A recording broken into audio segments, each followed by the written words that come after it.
Hello and welcome to our YouTube channel, The Borners.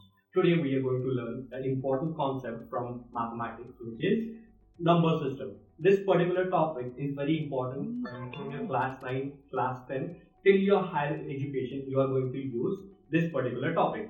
So if you search this number system anywhere on the internet and if you still have a doubts, then I'll make sure you understand this number system crystal clear and you make sure you watch this video till the end. So without further ado, let us begin. As I have drawn a complete diagram explaining different types of numbers. So all numbers that we usually use in our maths, these all numbers are called as a complex numbers. These complex numbers are made up of real number and imaginary number. So you might get a question, what is a real number and what is imaginary number? You all have studied this number line. On this number line, the middle number is a 0, then it's 1, 2, 3, 4. On the left hand side, -1, -2, -3 and -4, and it will keep on going. So all numbers that can be written on this horizontal number line, these all numbers are called real numbers. This is your real numbers. And imaginary numbers, they cannot be written on this number line. So if you are in a class 10, your study is limited to only real numbers. Imaginary numbers you can start studying in class 11 or class 12. Okay, so this video will focus only on real numbers. Again, real numbers are made up of irrational number and rational number. So what we can do, before jumping onto the irrational numbers, let's begin with the rational numbers. So what are rational numbers? All numbers on this number line are rational numbers. For example, -4, -3, -2, -1, 0, 1, 2, 3, 4. These all are rational numbers. Again, rational numbers are classified as non-integers and integers. So what is integers? Integers are again these numbers, -4, -3, -2, -1, 0, 1, 2, 3, and it will keep on increasing. So you might ask, then what is non-integers? You know this number, 2.35, 0.36. Whenever you get this decimal point and after decimal point there are some numbers, these all numbers are non-integers. In integers you can see there is no decimal point, like -4, -3, -2. Now again, integers are classified as whole numbers and negative numbers, or you can call negative numbers as a negative integers. So this classification is very easy. So from this part everything is very easy, don't get confused. From this side to this side, these are all negative integers. I can write like this: -1, -2, -3, -4, and it will keep on increasing. This is our example, right? This is also example of non-integer. These are also the examples of non-integers, integers, and these are the examples of rational numbers. Now if you see, we saw what is integers, then we saw negative integers or negative numbers. Then from 0 to right hand side, 0, 1, 2, 3, 4, it will keep on going. Starting from 0, 1, 2, 3, 4, these all numbers are called as a whole numbers. Again, whole numbers are classified as a 0. Example of 0 could be only one number, which is 0, and from this side to this side, these numbers are called as a natural numbers, or we can call them as a positive integers also. So I can write the example for this. Example for this natural number is a 0, 1, not 0. It should start from 1, 2, 3, 4, 5, and it will keep on increasing.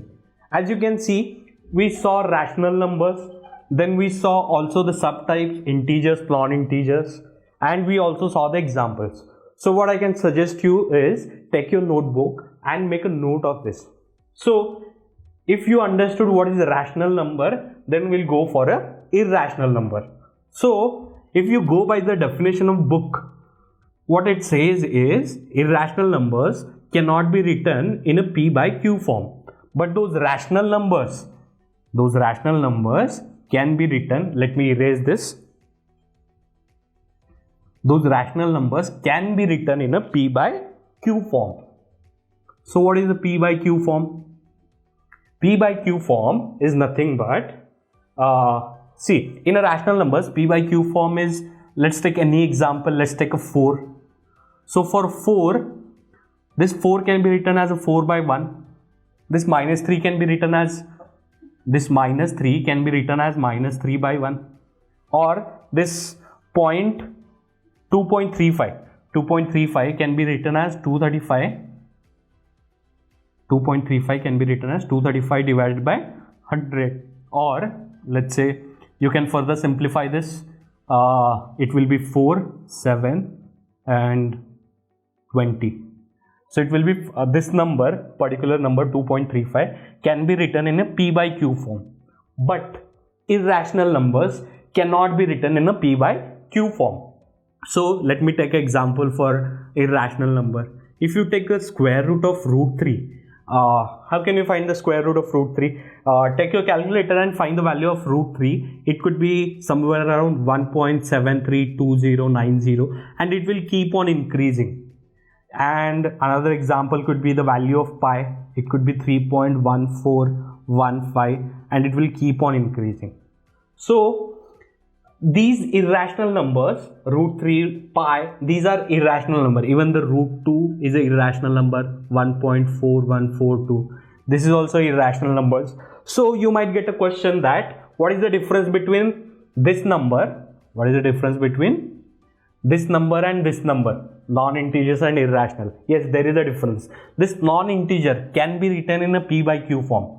Means after decimal point, this particular part, it stops. But in irrational number, after decimal point, those numbers keep on increasing. They never terminate. This particular decimal number is not going to terminate anywhere. And apart from that, their sequence also does not repeat. So here, let me take another example of non-integers, which is 0.333333. Here 3 is repeating. So this is also integer. So you might get a question, how can I write this 0.333 in a p by q form? We can write this 0.33 like this, 0.3333. It can be written as 33 by 99. Yes, so I can write this number in the p by q form. But this number, if you ask me, can you write this number in a p by q form? I cannot write this number in a p by q form. So I can say like this: irrational numbers are those numbers where after decimal point the number does not terminate, they are non-terminating and non-recurring. So this particular number is not repeating. But in rational numbers, I can say, particularly in non-integers, after a decimal point, number may terminate or may not terminate.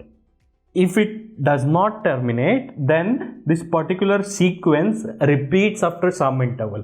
So this is the only difference between this and this.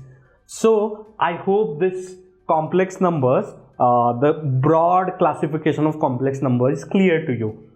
But there are also certain types of numbers that you might have heard, like odd number, even number, your prime number, composite number. So these are all different types of numbers that we can see here in a natural number. So I'll just quickly erase this and we'll study in depth what are the different types of natural numbers or positive integers. Okay, so I hope till this point everything is clear to you. So as we saw in the previous tree diagram of classification of complex numbers, the last point was natural numbers. Natural numbers, we call them as positive integers also.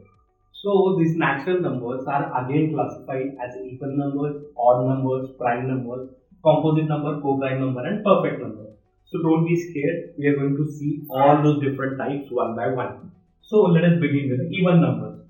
What is even number? A number which is exactly divisible by 2, what is called as an even number. So what do you mean by exactly divisible? If you divide a number by 2, then remainder should be 0. Example could be 2, 4, 6, 8, 10.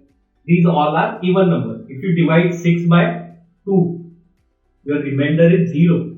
If you divide 8 by 2, your remainder is 0. So all those numbers are even numbers.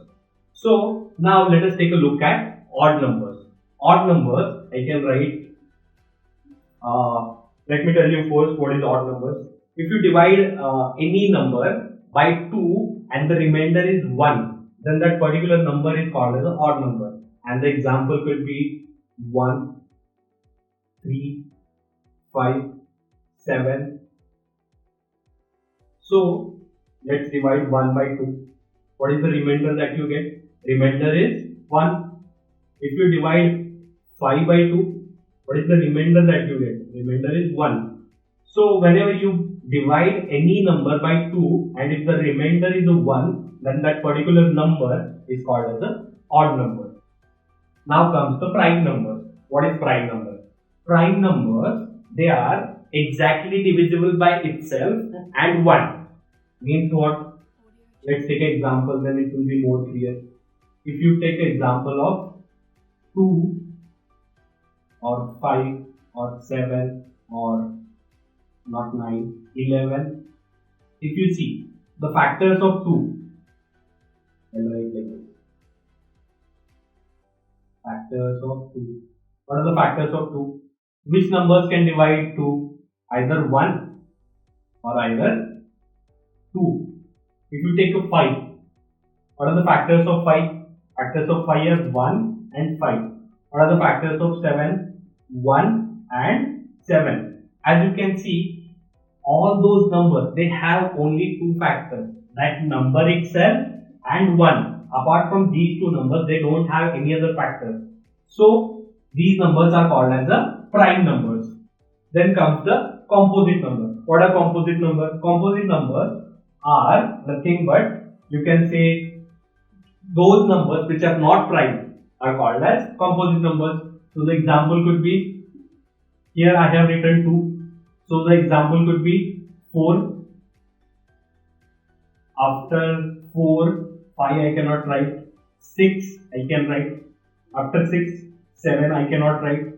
After 7 I can write 8, 9, 10, 11 I cannot write. I can write 12, 13. 13 is a prime number, so I can write 14 here. So these all numbers are composite numbers. They have more than two factors. What are the factors of 2? Factors of 2 are 1, 2 and 4. Factors of 6 are 1, 2, 3 and 6 itself. So we can say composite numbers have more than two factors. Okay. So now you should get a question. Did I miss 1? Yes, I missed 1 because 1 is neither prime number, not prime number, or 1 is not composite number. But if you focus on 2, 2 is the only prime even number. 2 is prime number also, 2 is even number also. Now let us see what are co-prime numbers. Co-prime numbers are nothing but pairs. Let's say I take 2 and 9. These two are co-prime numbers. Why they are co-prime numbers? Let's see the factors of 2. What are the factors of 2? 1 and 2. And what is the factor of 9? 1, 3 and 9. So if you see, between 2 and 9, they have only one common factor, which is 1. So we can say like this: co-prime numbers are those numbers which have only 1 as their common factor. Let's take another example of co-prime. I can write 2, 11. Yes. So what are the factors of 2? 1 and 2. And what are the factors of 11? 1 and 11. As you can see, this 1 and this 1, they have only one common factor, which is 1. So this pair, 2 and 11, they are co-prime numbers. Yes, now what about those perfect numbers? Perfect numbers are those numbers where if you get the factors of those numbers and add them, they are equal to their original number. Now let's take a look at perfect numbers. So for perfect numbers, we can say like those numbers, if we take their factors and add them, then their summation is equal to the number itself, to their original number. If we take example, it will be more clear. Let's take example of 6. How can I write this 6? 1, 2, 3. These are the only factors. We don't include 6 here. We do not include 6 here. If you add these factors, 1 plus 2 plus 3. 1 plus 2 plus 3. You should get answer 6. So this number, this addition of factors is equal to the original number. I hope it is clear to you. So let's take another example, 28. What are the factors? All possible factors of 28. Possible factors. 1 is the first possible factor. 1 can divide 28. 2 can divide 28. 4 can divide 28. 7 can also divide 28. And after 7, 14 can also divide 28. Then 28 can divide 28 itself. But we don't take 28. We do not consider this 28. So at the end, what I can do, I can just simply add those factors. 1 plus 2 plus 4 plus 7 plus 14. If you do the addition, you should get 28 as the answer. So this is equal to the original number. So 6, 28, these are the example of perfect numbers. So I hope with this, all the number system and all the different types of numbers is crystal clear to you. If you like this video, hit that like button, and if you want more such informative videos, or you are a CBSE class 10 student preparing for mathematics, there is a separate playlist in this channel, so make sure you also press that subscribe button. Until then, thank you.